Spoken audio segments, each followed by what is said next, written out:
Essentially, PR is the spreading of information between an organisation or an individual and to the wider public. And the PR agent is really responsible for managing your reputation and your brand awareness. Sometimes it is quite confused with advertising, but it is difficult because the lines are really blurring now. PR agencies do a lot with what digital agencies do. For example, we do manage people's social media. We do also create content.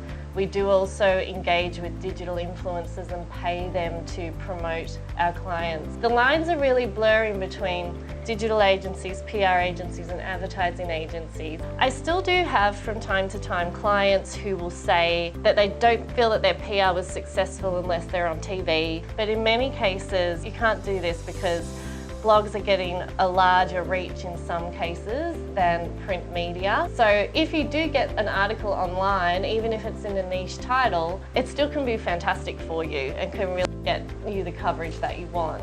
And that leads into also thinking about who your audience is, who you want to target. For example, if you're targeting a millennial audience, being on the 6 o'clock news may not necessarily be the right avenue for you. One of the things to keep in mind is there was a time when we would write a press release and we'd issue it to, say, 100 media. It would be the same press release that would go to 100 media. This was about 5 to 10 years ago.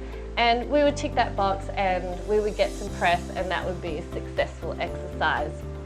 Now this is no longer effective, and the reason for this is media like exclusives. The Sydney Morning Herald, for example, is not going to want to see the same article in the Australian. Obviously media will want to run a story first, so if you're already releasing the news through your social media channels, they ideally won't want to see that. Don't pitch a story to them that they've already covered 2 weeks ago, and just kind of see what they're interested in. And it's just constantly keeping across their interests, so you can always speak to them about an interesting story that you know that they'll run. Look at the house or the development that you're promoting and look at what the different unique angles are in that story for that property. I've used a Sydney example because we're in Sydney today, but say for example you have a luxury home in Mossman for sale. Some of the things that may be relevant that you could look at is, does it have sustainable design features? Is there an eco angle? Can we look at pitching a unique story about that listing to eco-related writers and titles? Or is it a spectacular design? Can we interview the architect for the design media and pitch it as a design story? One other thing to really remember, and property is actually really good at this, is the quality of your supporting visuals. Sometimes it's actually the picture that gets you the coverage. Traditionally, we only had print, TV, radio, and then we had bloggers.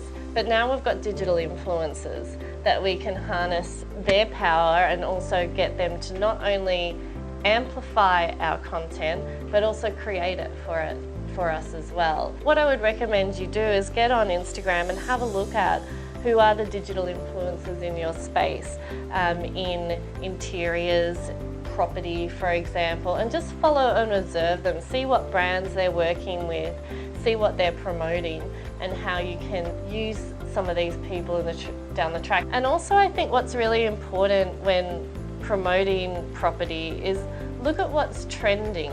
And when I say that, I mean not just what's trending locally, but what's trending globally. So is energy efficiency a big issue at the moment? How is this property potentially energy efficient, and can we tap into what media are talking about at that time?